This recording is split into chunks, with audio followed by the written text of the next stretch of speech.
Hello friends, सबको जय मसीह की। प्रभु आप सभी को आशीष दे और मैं आशा करता हूं कि आप सभी स्वस्थ होंगे, सुरक्षित होंगे और प्रभु में आनंदित होंगे।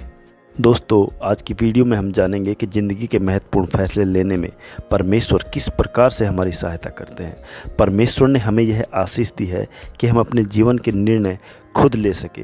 यह इसलिए कि ज़िंदगी के महत्वपूर्ण मोड़ पर हम जिस तरीके की राह चुनते हैं वैसे ही भविष्य का निर्माण हम अपने लिए करते हैं। लेकिन उसने हमें अपने हाल पर नहीं छोड़ा दोस्तों, वह हमें अच्छे फैसले करना सिखाता है और जब हम उसकी मर्ज़ी के मुताबिक फैसले करते हैं तो वह हमारे फैसलों को आशीष भी देता है। तो हम सही फैसले कैसे करें? ज़िंदगी के कुछ अहम फैसलों को हम कभी भी बदलना नहीं चाहेंगे, जैसे परमेश्वर की सेवा करना और अपने जीवन साथी के साथ वफादार रहना। लेकिन कुछ फैसले ऐसे होते हैं जिनके बारे में हम दोबारा सोचना पड़ सकता है। वह क्यों?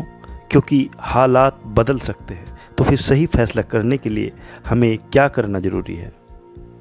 बुद्धि के लिए प्रार्थना कीजिए। दोस्तों, परमेश्वर की प्रेरणा से याकूब ने लिखा है कि अगर तुम में से किसी को बुद्धि की कमी हो तो वह परमेश्वर से मांगता रहे, क्योंकि परमेश्वर सबको उदारता से देता है।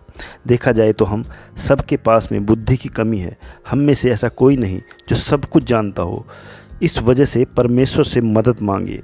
जब आप कोई फैसला करते हैं या फिर किसी फैसले को दोबारा गौर करते हैं तो बुद्धि के लिए प्रार्थना कीजिए। परमेश्वर सही फैसला करने में आपकी मदद ज़रूर करेगा। अच्छी तरह खोजबीन कीजिए। दोस्तों, परमेश्वर से प्रार्थना कीजिए और वचन से मदद लीजिए, उन्हें पढ़िए और उन सब लोगों से बात कीजिए जो आपको अच्छी सलाह दे सकते हैं। यह सब करना बहुत ज़रूरी है। फिर चाहे आप नौकरी बदले, नई जगह जाने या ऐसी पढ़ाई करने की सोच रहे हों जिससे आप परमेश्वर की सेवा करने के साथ साथ अपना गुजारा भी चला सकें। अपने इरादों की जांच कीजिए। परमेश्वर के लिए यह बात मायने रखती है कि आप किस इरादे से फैसले करते हैं। वह चाहता है कि आप हर मामले में ईमानदार रहे। इसलिए जब आप कोई फैसला करते हैं तो अपने इरादों की जांच कीजिए। अगर हमारा इरादा सही नहीं होगा तो हम अपने फैसले पर बने नहीं रह पाएंगे। ऐसे में शायद आपको अपने फैसले में फेरबदल करनी पड़े।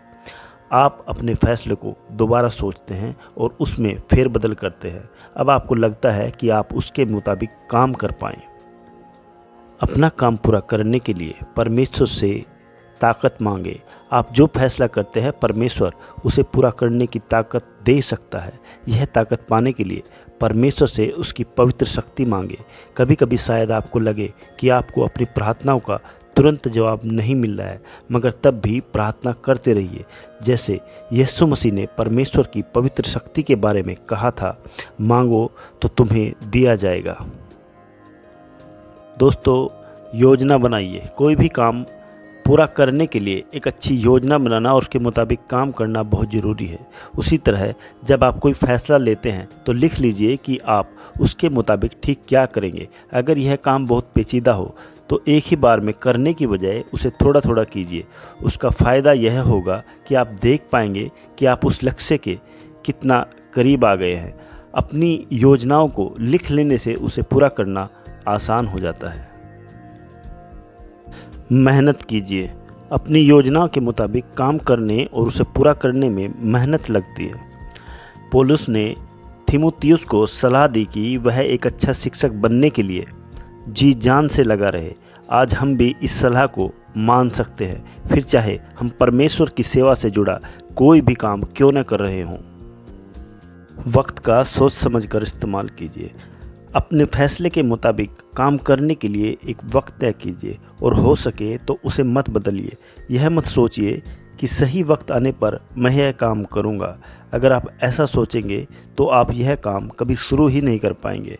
इस बात का भी ध्यान रखिए कि आप गैर ज़रूरी बातों में अपना समय और अपनी मेहनत ज़ाया न करें, वरना आप अपने ज़रूरी काम पूरे नहीं कर पाएंगे।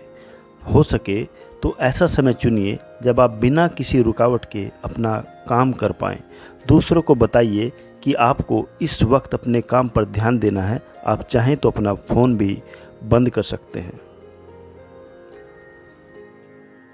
नतीजों पर ध्यान दीजिए।